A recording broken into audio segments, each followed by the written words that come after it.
Hello dear students, मैं आपका फिर से वेलकम करता हूं बेटा आपके अपने यूट्यूब चैनल पर। उम्मीद करता हूं आप लोग सब हेल्थी होंगे। लास्ट टाइम हमने डिस्कस किया था uniform motion and non uniform motion के ग्राफ, और नॉन यूनिफॉर्म मोशन में हमने देखा था यूनिफॉर्म एक्सेलरेशन मोशन वाला केस। तो कुछ पॉइंट्स हैं उनको मैं फिर से रिवाइज करवा देता हूँ। पहला पॉइंट क्या है बेटा, एक्स टी ग्राफ का स्लोप आपको क्या देगा, वेलोसिटी देगा। ठीक है। दूसरा पॉइंट क्या है, वी टी ग्राफ का स्लोप आपको एक्सेलरेशन देगा। वी टी ग्राफ का एरिया आपको डिस्टेंस एंड डिस्प्लेसमेंट देगा। डिस्प्लेसमेंट कब होगा, जब आप एरिया को कंसिडर करें, ऊपर वाले को पॉजिटिव और नीचे वाले को नेगेटिव मानेंगे तो डिस्प्लेसमेंट आएगा, और अगर आप सबको पॉजिटिव मानते हैं तो क्या आएगा, डिस्टेंस आएगी। ठीक है। और area under A T curve आपको क्या देगा, चेंज इन वेलोसिटी देगा। मैं आपसे एक रिक्वेस्ट करूंगा कि इस वीडियो से देखने से पहले आपको जो पिछली 2-3 वीडियो हैं वो क्लियर होनी चाहिए। और एक बात और, अगर समझना है तो 2 बार देखिए, क्योंकि ये कॉन्सेप्ट इंपॉर्टेंट है, आपको ग्रिप बनानी है इस कॉन्सेप्ट में। क्लियर है। चलिए पहला क्वेश्चन देखते हैं बेटा। एक ऑब्जेक्ट है, वो स्टार्ट कर रहा है रेस्ट से, वो मूव करने लगता है विद कॉन्स्टेंट एक्सेलरेशन। आपको ए टी ग्राफ बनाना है, वी टी ग्राफ बनाना है और एक्स टी ग्राफ बनाना है। ठीक है। ए टी ग्राफ कैसा होगा बेटा, देखिए एक्सेलरेशन कांस्टेंट है तो एक्सेलरेशन टाइम ग्राफ आपका आएगा a line parallel to the time axis. Clear है बात, टाइम बढ़ता जाएगा परंतु एक्सेलरेशन क्या रहेगा, कांस्टेंट।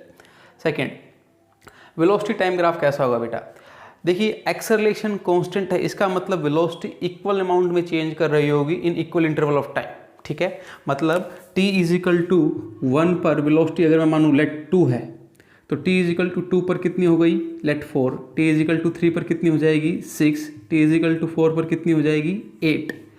तो जब आप ऐसा ग्राफ प्लॉट करेंगे, मतलब यहाँ पर 1 ले तो यहाँ पर 2 लें, यहाँ पर 2 लें और यहाँ पर 4 लें, तो इन सभी पॉइंटों को आप जोड़ेंगे तो वो एक स्ट्रेट लाइन आएगा जो कि एंगल थीटा बनाएगा विद द टाइम एक्सिस। ये पिछली वीडियो में भी मैं आपके साथ डिस्कस कर चुका हूँ, आप देखिए उन सभी वीडियो को, कि जब एक्सेलरेशन कांस्टेंट रहता है तो वेलोसिटी टाइम ग्राफ आपका कैसा आता है, a straight line making angle theta with the time axis. Clear है। नेक्स्ट डील करते हैं एक्स टी ग्राफ के साथ।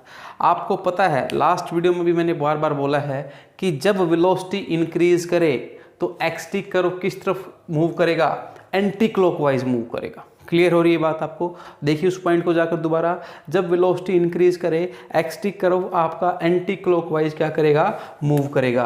और टेंजेंट के टर्म में अगर आप समझना चाहें, देखिए नीचे अगर मैं इस पॉइंट पर टेंजेंट खींचूं तो ये थीटा बना बेटा, और इस पॉइंट पर टेंजेंट खींचूं तो ये थीटा बना। निश्चित तौर से आपको दिख रहा है theta 2 is greater than theta 1। ठीक है।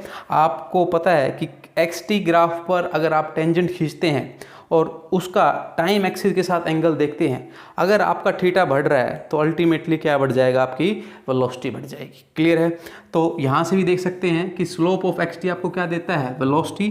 तो ये स्लोप ही ले रहा हूँ बेटा मैं, तो स्लोप अगर इंक्रीज कर रहा है तो अल्टीमेटली क्या बढ़ेगा, वेलोसिटी। और यही तो यहाँ पर हो रहा है कि समय के साथ वेलोसिटी क्या हो रही है, इंक्रीज हो रही है। क्लियर हो रही है बात। नेक्स्ट क्वेश्चन देखिए, एक्सेलरेशन आपको दिया हुआ है कुछ इस तरीके से एक ऑब्जेक्ट का, और आपसे पूछा गया है कि एक्सेलरेशन टाइम ग्राफ को देखते हुए वी टी ग्राफ बनाइए। एक्सेलरेशन कांस्टेंट है बेटा, पहले ये ऑप्शन आपका कुछ इस तरीके की इमेज दी हुई है। एक्सेलरेशन कितना है 2 सेकंड के लिए, 3। यहाँ से देखते हैं एक्सेलरेशन होता क्या है, final velocity minus initial velocity divided by time. यहाँ पर फाइनल वेलोसिटी 6 है और यहाँ पर इनिशियल वेलोसिटी कितनी है, 0। तो 6 माइनस 0 डिवाइडेड बाय 2 कितना है बेटा, 3 आया। तो इस पोर्शन के लिए एक्सेलरेशन 3 आया, बिल्कुल ठीक बात है। अब वेलोसिटी घटना स्टार्ट हुई होगी, लेट 6 से कुछ हो गई होगी 5। तो बेटा आपको पता है वेलोसिटी घटेगी तो एक्सेलरेशन किस में चला जाएगा, नेगेटिव में। एक्सेलरेशन नेगेटिव में है, देख लीजिए। अब इस सेगमेंट के लिए देखें हम, यहाँ पर वेलोसिटी 6 है, यहाँ पर वेलोसिटी कितनी हो जाएगी, 0। तो फाइनल वेलोसिटी आपकी 0 हो गई, इनिशियल वेलोसिटी कितनी थी आपकी 6, और कितना समय लिया इसमें, आपका 2 सेकंड लिया। तो ये आंसर कितना आ गया, -3। तो आपका ये आ गया बेटा कि एक्सेलरेशन आपका 2 से 4 के बीच में कितना है, -3 है। आप इस चीज़ को यहाँ से भी चेक कर सकते हो बेटा। स्लोप ऑफ वी टी आपको क्या देता है, एक्सेलरेशन। आप इस पर्टिकुलर ट्रायंगल में थीटा निकाल लें, ये कितना हो जाएगा 6 और ये कितना हो जाएगा 2। समझ आ रही है बात आपको। तो टेंजेंट थीटा आपका आ जाएगा 6/2 डेट विल बी 3, और आपका slope that is tangent theta आपको क्या देता है, एक्सेलरेशन, वो कितना आ गया, 3 आ गया। आप इस ट्रायंगल में निकाल लें, ठीक है। तो ये 6 और ये भी 2, तो ये भी कितना आ गया, 3 आ गया। परंतु जो एंगल आपने मेजर किया था वो कैसे मेजर किया है, क्लॉकवाइज, तो अल्टीमेटली कितना आएगा, -3। तो आपका ये ग्राफ आएगा। क्लियर हो रही है बात। नेक्स्ट क्वेश्चन में बेटा वीटी ग्राफ आपको दिया हुआ है, ठीक है, और आपसे पूछा गया है कि डिस्प्लेसमेंट बताइए 8 सेकंड में, और इसी का नेक्स्ट पार्ट आपको क्या दिया हुआ है कि डिस्टेंस बताइए 8 सेकंड में। तो कॉन्सेप्ट देखो बेटा अपने पास क्या है कि एरिया अंडर वीटी कर्व आपको डिस्प्लेसमेंट और डिस्टेंस दोनों दे सकता है, बशर्ते अगर आप साइन कंसिडर करते हैं तो डिस्प्लेसमेंट मिलेगा, और साइन कंसिडर नहीं करते हैं तो क्या मिलेगा, डिस्टेंस मिलेगा। तो पहले इस कर्व का आप एरिया निकाल लेते हैं बेटा। देखो आप इसको छोटे छोटे पार्ट में तोड़ लो। देखो ये आपको ट्रायंगल दिख रही है, ये आपको क्या दिख रहा है, स्क्वायर। मैं लिख रहा हूँ यहाँ पर ये 1 पोर्शन, ये सेकंड पार्ट, ये थर्ड पार्ट, ये फोर्थ पार्ट, ये फिफ्थ पार्ट, ये सिक्स्थ पार्ट और ये सेवन्थ पार्ट। आप पूरे कर्व को छोटे छोटे पार्ट्स में बांट लो, ठीक है। तो पहला पार्ट आपका ट्रायंगल है, और ट्रायंगल का बेस 1 है और हाइट कितनी है, 2 है। तो आपका एरिया कितना निकल कर आएगा, हाफ बेस इनटू हाइट। दूसरा पार्ट स्क्वायर है, जिसका आपका ये साइड 1 हो गई और ये साइड कितनी हो गई, 2 हो गई। तीसरा जो पार्ट है बेटा देखो ट्रेपेजियम है, जिसमें ये साइड और ये साइड पैरेलल साइड है और ये परपेंडिकुलर डिस्टेंस है। तो ट्रेपेजियम का एरिया आपने पढ़ा हुआ है half sum of the parallel side into height. तो half sum of the parallel side ये 2 है और ये कितनी है, 6, और हाइट कितनी हो गई बेटा, 1 हो गई। अगली आपके पास फिर से ट्रायंगल आ गई, जिसका बेस 1 हो गया और हाइट कितनी हो गई, 6, और आपने यहाँ तक इसको सोल्व कर लिया है। अब आइए इस पार्ट पर, देखिए जो नीचे वाला पार्ट है आप उसके आगे पहले ही माइनस लगा दें, क्लियर है। और अब फिफ्थ पार्ट अगर आप देखें ट्रायंगल है, जिसकी ये हाइट 6 है और ये आपको कितनी है, बेस 1। नोट करें बेटा, बच्चे क्या गलती कर जाते हैं, यहाँ पर -6 लगा देंगे, ठीक है भाई। माइनस मैंने पहले ही बाहर ले लिया है, या तो आप इसको प्लस करो तो फिर साइन कंसिडर करो, या माइनस लो तो सिर्फ मैग्नीट्यूड देख लो यहाँ पर, क्लियर है। नेक्स्ट पार्ट रेक्टेंगल है, जिसकी ये साइड आपकी 1 है और ये हाइट कितनी है, 6 है, और माइनस साइन मैंने पहले ही बाहर लगा दिया है। Last one is also a rectangle with this side 2 and this side 4। आप इन सब को सोल्व करेंगे, ये -3 आया और ये -6 आया, ठीक है। अब क्या होगा, ये -3 इस 3 से कैंसिल हो जाएगा, और 4 और 2 6 होंगे, ये दोनों मिलकर इससे कैंसिल हो जाएंगे। आंसर कितना आया, 9 मीटर। लेकिन अगर आपको डिस्टेंस निकालनी होती तो ये भी प्लस हो जाता और ये भी क्या हो जाता, प्लस हो जाता। क्लियर है बात आपको। तो इसको भी जोड़ते और इसको भी जोड़ते, तो आप सबको जोड़ेंगे तो आंसर कितना आएगा, 27 मीटर। नेक्स्ट क्वेश्चन में बेटा आपको एक्सेलरेशन टाइम ग्राफ गिवन है, और आपसे पूछा गया है कि एवरेज एक्सेलरेशन बताइए पहले 20 सेकंड के लिए। अगर आप पहले 10 सेकंड को देखें तो एक्सेलरेशन टाइम ग्राफ क्या है बेटा, स्ट्रेट लाइन है, ठीक है। और जब भी ग्राफ स्ट्रेट लाइन होता है, एक वेरिएबल दूसरे वेरिएबल के क्या हो जाता है, लीनियर डिपेंडेंट हो जाता है। मतलब एक्सेलरेशन टाइम के क्या है, डायरेक्टली प्रोपोर्शनल है, टाइम की पावर 1 के प्रोपोर्शनल है। अगर आप इसको और भी अच्छी तरीके से समझना है, आप क्या कीजिए, ये 20 दे रखा है ना, ये पॉइंट, इसके नीचे आप आ जाइए और इसको मान लीजिए x। तो आपको ये दिख रहा होगा कि छोटी वाली ट्रायंगल और ये बड़े वाली ट्रायंगल क्या हो गई है, सिमिलर। तो आपको पता है सिमिलर ट्रायंगल में क्या कर सकता हूँ मैं, 40/20 10/x। क्लियर हो रही है बात आपको, 40/20 10/x, ठीक है। और यहाँ से आपके पास निकल कर आएगा answer, x will be equal to 10/2 will be 5। मतलब जो टाइम आया वो कितना आया, 5। 5 सेकंड में एक्सेलरेशन 20 था, तो 10 में कितना होगा, 40। क्या एक्सेलरेशन टाइम के डायरेक्टली प्रोपोर्शनल हुआ कि नहीं हुआ, समझ आई बात आपको। और आपको ये भी बता रखा है, जब भी डायरेक्टली प्रोपोर्शनलिटी का केस आए तो आप उसका एवरेज कैसे निकाल सकते हैं, final plus initial divided by 2 करके।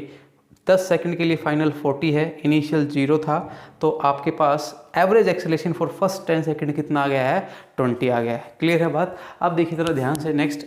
तो ये ग्राफ अब आप बना सकते हैं कि पहले 10 सेकंड के लिए आपके पास एक्सेलरेशन कितना है, 20, और नेक्स्ट 10 सेकंड के लिए आपके पास एक्सेलरेशन कितना है, 40। समझ आ रही है बात आप। मतलब इस चीज़ को मैंने इस चीज़ में ब्रेकआउट कर लिया है, और ये एज इट इज़ है, ठीक है। आपको एवरेज एक्सेलरेशन निकालना है ना। एवरेज एक्सेलरेशन निकालने के लिए आपके पास क्या फॉर्मूला है, एवरेज एक्सेलरेशन आपके पास क्या है, total change in velocity, total change in velocity divide by total time. Clear हो रही है बात। तो टोटल टाइम तो आपको पता है कितना है, 20 है। सारी जो समस्या रह गई है टोटल चेंज इन वेलोसिटी की। लेट मैं मान लेता हूँ यहाँ पर मेरी वेलोसिटी v1 होगी, यहाँ पर v2 रही होगी, और यहाँ पर जब एंड हुआ होगा, जब v3 हुई होगी। मतलब t इजिकल टू 0 पर मेरी वेलोसिटी v1 है, 10 पर मेरी वेलोसिटी v2 है और 20 पर मेरी वेलोसिटी कितनी है v3। तो नेट चेंज कितना है v3 माइनस v1 का। क्या मैं बेटा v3 minus v1 plus v2 और माइनस v2 कर सकता हूँ? सेम चीज़ को ऐड और सब्ट्रैक्ट कर दिया, कोई फ़र्क नहीं पड़ेगा, और डिवाइडेड बाय क्या आ गया 20। इस v3 का इसके साथ पेयर बना लो, इस v2 का इस माइनस v1 के साथ पेयर बना लो, मतलब v3 minus v2 plus v2 minus v1 divided by 20। अब आपको पता है एक्सेलरेशन क्या होता है, change in velocity by time. v2 minus v1 आपका चेंज इन वेलोसिटी है जब एक्सेलरेशन कितना है 20, ठीक है, और टाइम कितना है 10। तो अल्टीमेटली मैं v2 माइनस v1 को किससे रिप्लेस कर सकता हूँ बेटा, 200 से रिप्लेस कर सकता हूँ। क्लियर है बात। और v3 माइनस v1 को आप किस तरीके से रिप्लेस कर सकते हैं, अगर मैं एक्सेलरेशन देखूँ v3 minus v2 divided by 20 minus 10 that is 10, यहाँ पर एक्सेलरेशन मेरा कितना है 40 है, तो 10 को ऊपर ले गया तो क्या आ गया 400 आ गया। तो आपके पास v3 माइनस v2 की वैल्यू कितनी आ गई 400 डिवाइडेड बाय 20। तो 600 बाई 20 आपके पास आ जाएगा और आंसर कितना आ जाएगा 30 मीटर पर सेकेंड स्क्वायर। देखिए लॉन्ग मेथड मैंने जानबूझकर आपको कराया, अगर जब भी आपके पास ऐसा कुछ आए तो आप दोनों को जोड़ेंगे और डिवाइडेड बाय क्या कर देंगे 2 कर देंगे। क्लियर है बात आपको। ये कुछ वैसा ही है बेटा कि पहले 10 दिन आपने 20 रुपये कमाए और अगले 10 दिन आपने कितने रुपये कमाए 40।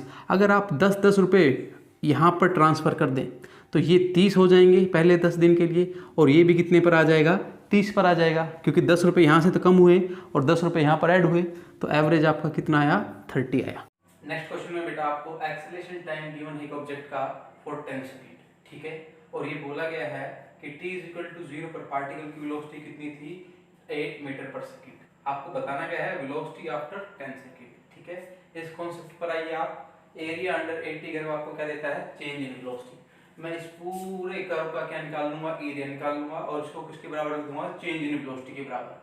फाइनल वेलोसिटी मुझे निकालनी है और इनिशियल वेलोसिटी कितनी दे रखी है 8 दे रखी है, तो वही किया मैंने यहाँ पर। एरिया अंडर 80 कर्व क्या आ गया आपके पास change in velocity that will be final minus initial.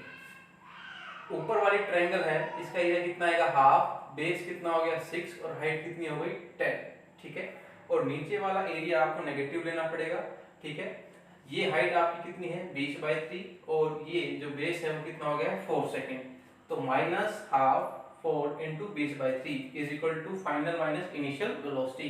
Initial velocity को 8 पुट कीजिए, फाइनल वेलोसिटी आपको निकालनी है, आप इसको सोल्व करेंगे तो आपके पास आंसर कितना आएगा 74/3 मीटर पर सेकेंड, ठीक है।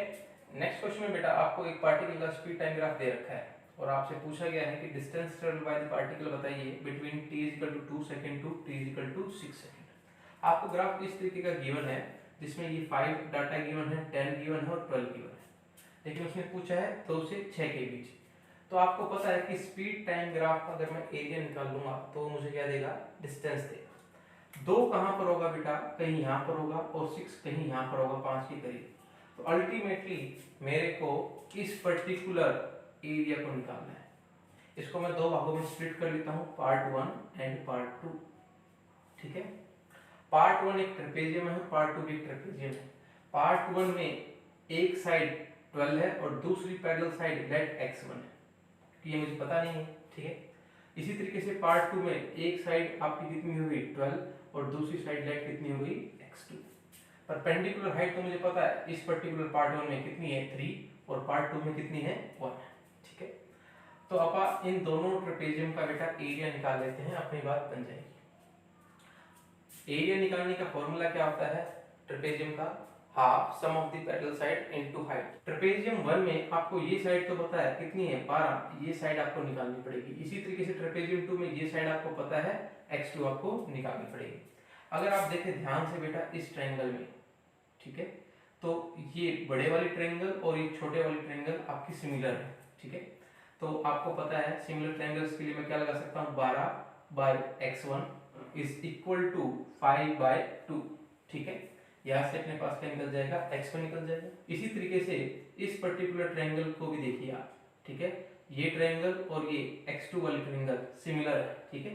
तो यहाँ पर क्या लगा सकता हूँ मैं 12/x2 इज इक्वल टू, अब आप देखिए ये चीज आपको नोटिस करनी पड़ेगी क्योंकि आपने ये ट्रायंगल ली है तो ये आपको डिस्टेंस मेजर करनी पड़ेगी और ये कितनी है 10 - 5 अल्टीमेटली कितनी आ गई 5 आ गई। और इसी तरीके से ये डिस्टेंस कितनी आ गई 10 - 6 कितनी आ गई 4। ठीक है, तो यहाँ से मैंने x1 और x2 को क्या कर लिया बेटा निकाल लिया है। और फिर आपने क्या लगाया है ट्रेपेजियम का एरिया का formula half sum of the parallel sides into height. ठीक है, यहाँ पर हाइट 3 है, ये 12 है और दूसरी साइड अभी भी आपने निकाली है 20/5। इसी तरीके से ये 12 है और ये साइड अपने अभी भी निकाली है 48/5 और यहाँ पर हाइट कितनी हो गई है 1। सबको सॉल्व करेंगे आपके पास आंसर आएगा 36 मीटर। क्लियर हो रही है बात। नेक्स्ट क्वेश्चन देखते हैं बेटा। आपके पास एक ऑब्जेक्ट है और आपने उसको u वेलोसिटी से ऊपर की तरफ प्रोजेक्ट किया है।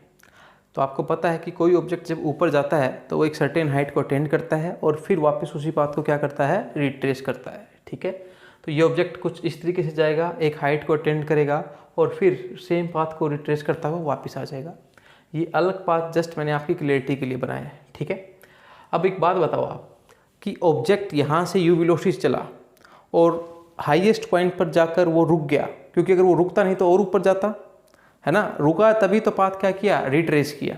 तो हाईएस्ट पॉइंट पर वेलोसिटी कितनी है 0 है। यहाँ पर आपके पास वेलोसिटी u थी, हाईएस्ट पॉइंट पर वेलोसिटी कितनी थी 0, तो मतलब आपका क्या हुआ है रिटार्ड हुआ है ऑब्जेक्ट। इस बात को मैं दूसरे तरीके से प्रूव कर सकता हूँ बेटा। कोई भी ऑब्जेक्ट जब ऊपर की तरफ जाएगा तो अर्थ उसको अपनी तरफ खींचेगी, कितने फोर्स से mg फोर्स से। मतलब हर बॉडी के ऊपर mg फोर्स लगता है जो कि कौन लगाती है अर्थ लगाती है। तो आपने तो पढ़ा था फोर्स किसके बराबर होता है मास इनटू एक्सेलरेशन, और यहाँ पर फोर्स किसके बराबर आया mg के। तो दोनों इक्वेशन को अगर मैं बराबर रखूँ 1 और 2 को, तो एक्सेलरेशन अर्थ हमारे ऊपर कितना लगाती है g के बराबर लगाती है, जिसे क्लास 9th में आपने पढ़ा था एक्सेलरेशन ड्यू टू ग्रेविटी। ठीक है, और जिसकी वैल्यू कितनी पड़ी थी 9.8 मीटर/सेकंड स्क्वायर। ठीक है, तो अगर मैं ऊपर वाली डायरेक्शन को पॉजिटिव मानूं और नीचे वाली डायरेक्शन को नेगेटिव मानूं तो एक्सेलरेशन को क्या लिखना पड़ेगा मेरे को -g। समझ आ रही है बेटा बात। तो आपको इस पर्टिकुलर मोशन के लिए क्या बनाना है वीटी ग्राफ बनाना है। ठीक है, अब देखिए आप वीटी ग्राफ आप बनाना चाहते हो, आपके पास जब बॉडी को आपने ऊपर की तरफ छोड़ा तो वेलोसिटी कितनी थी u थी, और ये डायरेक्शन आपने पॉजिटिव मानी है तो आपको पॉजिटिव से स्टार्ट करना पड़ेगा। और एक समय के बाद आपकी वेलोसिटी कितनी हो गई है 0, क्योंकि बेटा देखो ध्यान से आपके पास वेलोसिटी की डायरेक्शन ये है और एक्सेलरेशन की डायरेक्शन ये है। आपकी डायरेक्शन अपोजिट है तो वेलोसिटी घटती है, ये बात मैंने बता रखी है। तो एक समय के बाद वेलोसिटी कितनी हो जा रही है 0। तो आपका कुछ इस तरीके से ग्राफ आएगा। आप कहेंगे सर स्ट्रेट लाइन क्यों आया? बेटा एक्सेलरेशन कांस्टेंट है, बदलने वाला नहीं है। तो याद करो पहले क्वेश्चन को जो मैंने बताया था, एक्सेलरेशन कांस्टेंट होता है तो वेलोसिटी टाइम ग्राफ आपका एक स्ट्रेट लाइन होता है जो कि एंगल बनाता है टाइम एक्सिस के साथ। वहाँ पर एक्सेलरेशन पॉजिटिव था 3 मीटर/सेकंड स्क्वायर था शायद। ठीक है, तो ग्राफ ऐसे आया था, और जब एक्सेलरेशन नेगेटिव था तो ग्राफ नीचे आया था। सेकंड क्वेश्चन की बात हो रही है यहाँ पर। ठीक है, तो आपका ग्राफ कुछ इस तरीके से नीचे की तरफ आएगा। अब हाईएस्ट पॉइंट को अटेंड करने के बाद बॉडी अपने पाथ को क्या करती है रिवर्स करती है और इस डायरेक्शन में मूव करना स्टार्ट कर देती है। अब बेटा एक्सेलरेशन और वेलोसिटी डायरेक्शन एक हो गई है तो वेलोसिटी क्या करेगी इंक्रीज करेगी। क्लियर है बात आपको? लेकिन जो ये डायरेक्शन है वो हमारी क्या है नेगेटिव है, तो आप इसको क्या दिखाएंगे velocity will increase but in negative direction. देखिए वेलोसिटी यहाँ पर 0 थी, नेगेटिव में क्या करने लगी इंक्रीज। तो this will be your required graph. ठीक है, नेक्स्ट क्वेश्चन है, एक स्टूडेंट ने डाउट भेजा है बेटा, एक्सेलरेशन टाइम ग्राफ गिवन है। एक्सेलरेशन स्टार्टिंग में आपको कितना दे रखा है 2, और 10 सेकंड के बाद एक्सेलरेशन कुछ इतना हो गया होगा, लेकिन ये पॉइंट नहीं बता रखा है, परंतु आपको एंगल बता रखा है ये कितना है 45 है। ठीक है, तो आपसे बोला गया है कि पार्टिकल की इनिशियल वेलोसिटी 5 मीटर/सेकंड थी, तो बताइए फाइनल वेलोसिटी क्या हो गई। तो सेम कॉन्सेप्ट ये लगाएंगे, एरिया अंडर 80 ग्राफ क्या देता है आपको चेंज इन वेलोसिटी देता है बेटा। तो अपने को इसके नीचे का एरिया निकालना है, तो मैं 2 पार्ट में तोड़ लेता हूँ, पार्ट 1 एंड पार्ट 2। ठीक है, तो इसका तो एरिया निकल जाएगा, ये 10 है ये 2 है, इसका तो काम खत्म। अब इस ट्रायंगल की बात रहती है, ये चीज़ आपको पता है बेस कितनी है 10 है, ये हाइट निकालनी है अपने को, है ना। हाइट निकाल सकते हैं बेटा, अपने को पता है ये एक ट्रायंगल बन रही है जिसमें एंगल कितना है 45, तो टेंजेंट 45 लगाओ, क्या होगा परपेंडिकुलर बाय बेस। टेंजेंट 45 1 होता है, परपेंडिकुलर आपको निकालना है, बेस 10 है तो परपेंडिकुलर भी कितना आ गया 10 आ गया बेटा। ठीक है, तो इस पर्टिकुलर ट्रायंगल का एरिया कितना हो जाएगा, हाफ, बेस भी 10, हाइट भी 10, क्लियर है। और इसका एरिया तो 10 × 2 आया ही था, and area will be equal to change in velocity, final velocity minus initial velocity. Initial कितनी है 5, सोल्व करेंगे आपके पास आंसर कितना आएगा 55 मीटर पर सेकेंड। नेक्स्ट एक क्वेश्चन देखिए बेटा, आपके पास एक ऑब्जेक्ट है जो t = 0 से यहाँ से चलता है ओरिजिन से, और v वेलोसिटी से चलता है और अपने डेस्टिनेशन पर पहुँचता है एट t = t1, ठीक है। कुछ देर वहाँ रेस्ट करता है और t2 पर, ठीक है, वहाँ से चलता है अपने घर की तरफ, ओरिजिन की तरफ v वेलोसिटी से, और t3 पर वापस ओरिजिन पर पहुँच जाता है। तो इस पर्टिकुलर मोशन के लिए आपको velocity time graph, distance time graph and displacement time graph बनाना है। बेटा देखो ध्यान से, वो यहाँ से चला है कितनी वेलोसिटी से, v वेलोसिटी से, ठीक है, और वेलोसिटी कांस्टेंट है। तो मैं यहाँ से दिखा दूंगा v वेलोसिटी और कितना टाइम बेटा यहाँ पर आपके पास t1 टाइम, और t1 से t2 तक वो चला ही नहीं है, रेस्ट पर है, ठीक है। तो वेलोसिटी कितनी हो गई 0। अब t2 पर वो चलना स्टार्ट कर देता है v वेलोसिटी से, लेकिन जो डायरेक्शन है वो चेंज हो गई है, और वेलोसिटी आपकी वेक्टर क्वांटिटी है, डायरेक्शन मैटर करती है। अगर मैं इसको प्लस लूँगा तो इसको क्या लूँगा बेटा, माइनस लूँगा। तो आप अब ग्राफ यहाँ से स्टार्ट करेंगे, समझ रहे हो बात आपको, और कहाँ तक दिखाएंगे, t3 तक दिखाएंगे। क्लियर हो रही है बात आपको। And this is nothing but same velocity v but in minus direction, ठीक है। तो आपके पास vt ग्राफ आ गया है। चलिए डिस्प्लेसमेंट टाइम ग्राफ और डिस्टेंस टाइम ग्राफ देखते हैं। पहले हम डिस्प्लेसमेंट टाइम ग्राफ को देखेंगे, फिर डिस्टेंस टाइम की बात करेंगे, ठीक है। आपको पता है कि वेलोसिटी कांस्टेंट है, वेलोसिटी कांस्टेंट है, इसका मतलब इक्वल डिस्टेंस और डिस्प्लेसमेंट कवर हो रही होगी in equal interval of time, ठीक है। और जब वेलोसिटी कांस्टेंट होती है, मैंने आपसे डिस्कस किया हुआ है, तो आपका डिस्प्लेसमेंट टाइम ग्राफ कैसे आएगा, ऐसे आएगा, ठीक है, अप टू t1। और t1 से t2 तक वो चला ही नहीं है, तो उसकी जो पोजीशन है या डिस्प्लेसमेंट क्या रही होगी, सेम रही होगी, चेंज नहीं हो रही, देख लीजिए आप, ठीक है। अब यहाँ से यहाँ तक आया, फिर यहाँ पर रुका और फिर वापस वहाँ चला गया, तो नेट डिस्प्लेसमेंट कितनी हुई बेटा 0। तो t2 से t3 के लिए अगर मैं बात करूँ ना, तो आपका ग्राफ कैसे आएगा, ऐसे आएगा। नेट डिस्प्लेसमेंट आप देख लीजिए कितनी है, 0 है। जहाँ से चला था वहीं पर पहुँच गया, तो डिस्प्लेसमेंट फाइनल कितनी हो गई, 0 हो गई। परंतु डिस्टेंस 0 नहीं होगी, क्योंकि डिस्टेंस तो स्केलर क्वांटिटी है, आने का भी ऐड होगा और जाने का भी ऐड होगा। तो आप बता सकते हैं ये ग्राफ कुछ यहाँ से यहाँ तक, फिर कांस्टेंट और फिर ऐसा आएगा। क्लियर हो रही है कि नहीं हो रही बात आपको, ठीक है। एक स्टूडेंट का डाउट आया था बेटा, उसको देखते हैं।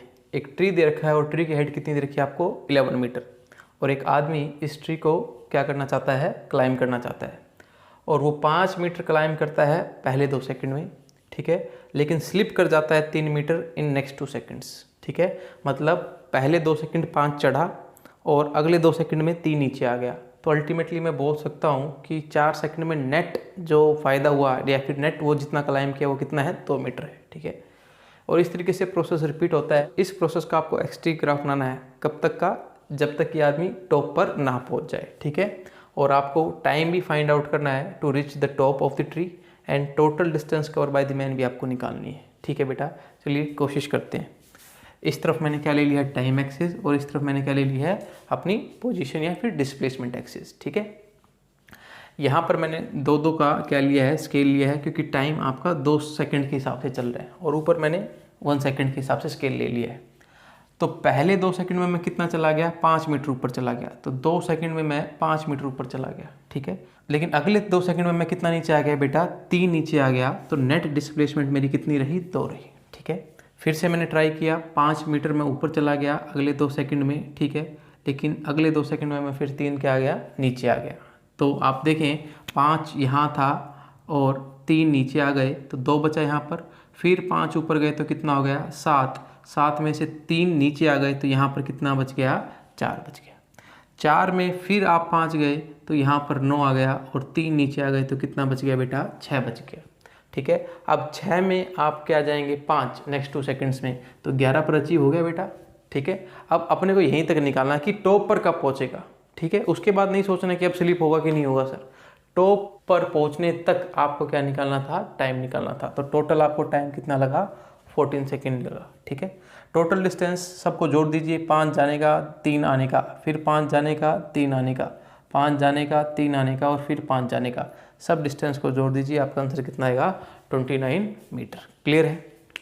नेक्स्ट क्वेश्चन देखते हैं बेटा, आपके पास दो ऑब्जेक्ट हैं ए एंड बी, बी ए से 80 किलोमीटर आगे और दोनों अब सेम डायरेक्शन में मोशन को क्या करते हैं, स्टार्ट करते हैं। ठीक है, उनका पोजीशन टाइम ग्राफ आपको गिवन है और कुछ क्वेश्चन आपसे पूछे हुए हैं। पहला क्वेश्चन देखते हैं बेटा, how much B is ahead of A when motion start. B देखिए 80 किलोमीटर से स्टार्ट कर रहा है और जबकि ए कहाँ से कर रहा है, 0 से, तो आंसर कितना आ गया 80 किलोमीटर आ गया। ठीक है, what is speed of A and B. आपको पता है slope of X T curve आपको क्या देता है, वेलोसिटी देता है या स्पीड देता है, क्योंकि स्ट्रेट लाइन मोशन है ना, तो स्लोप निकालनी पड़ेगी। स्लोप का मतलब टेंजेंट थीटा, तो ये तो निकल जाएगा, थीटा को तकलीफ वाली बात नहीं है। ये 120 है और ये कितना है 2, तो मैं कहूँ वेलोसिटी ऑफ ए कितना आएगा, टेंजेंट थीटा 1, इसको थीटा 1 बोल दीजिए। परपेंडिकुलर बाय बेस, परपेंडिकुलर हो गया 120 और बेस हो गया 2, तो आपका आ गया 60 किलोमीटर पर आवर। ठीक है, ये किलोमीटर में है बेटा। ठीक है, इसी तरीके से अगर आप यहाँ पर एक थीटा एज्यूम करें और इस ट्रायंगल में आप क्या निकाल लें, टेंजेंट थीटा, तो वेलोसिटी ऑफ बी निकाल लेंगे, that will be tangent theta 2, है ना। तो बेटा ये कितनी होगी, टोटल 120 है, ये 80 है, तो ये कितनी आ जाएगी 40, 40 बाय 2, आंसर कितना आया 20 किलोमीटर पर आवर। ठीक है, तो ए और बी की वेलोसिटी आपके पास आ गई। थर्ड क्वेश्चन देखिए, where and when B catches A. यहाँ पर देखें बेटा कि बी ए को क्या कर रहा है, कैच कर रहा है, तो आपका आंसर आ जाएगा at T is equal to 2 hour and X is equal to 120 kilometre B catches A और ए कैचेस बी। ठीक है, what is the difference in the speed of A and B. अभी आपने निकाला है, एक की 60 है और एक की 20 है, तो डिफरेंस कितना आ गया बेटा 40 किलोमीटर पर आवर का। ठीक है, जो चीज़ इस क्वेश्चन में आपको मैं समझाना चाहता हूँ उसको समझिए आप। जितना ये एंगल ज़्यादा होता जाएगा ना, उसकी वेलोसिटी उतनी ही क्या होगी, ज़्यादा होगी, क्योंकि एक्स टी कर्व में जब बेटा थीटा बढ़ता है तो आपका टेंजेंट थीटा की वैल्यू भी बढ़ती है। ठीक है, और टेंजेंट थीटा की वैल्यू बढ़ी तो आपकी वेलोसिटी की वैल्यू भी क्या होगी, इंक्रीज। आप नोटिस कर लीजिए, टेंजेंट 0 0 होता है और टेंजेंट 45 1 होता है और टेंजेंट 90 क्या हो जाता है, इन्फिनिटी या अनडिफाइंड। तो टेंजेंट का कर्व लगातार थीटा के साथ क्या करता है, इंक्रीज। तो थीटा बढ़ेगा तो टेंजेंट थीटा बढ़ेगा और वेलोसिटी बढ़ेगी इन एक्स टी कर्व। क्लियर है बात। तो डियर स्टूडेंट्स, आज हमने कुछ न्यूमेरिकल देखे। उम्मीद करता हूँ कि आपका कॉन्सेप्ट बिल्डअप हुआ होगा, स्ट्रॉन्ग हुआ होगा। इसके ऊपर और मेहनत करनी है। ठीक है, अच्छा कॉन्सेप्ट है, लगातार प्रॉब्लम आएगी, इसीलिए तो मैं यहाँ पर हूँ। लगातार प्रयास करते रहें, मेहनत करने वालों की जीत होती है। Thank you.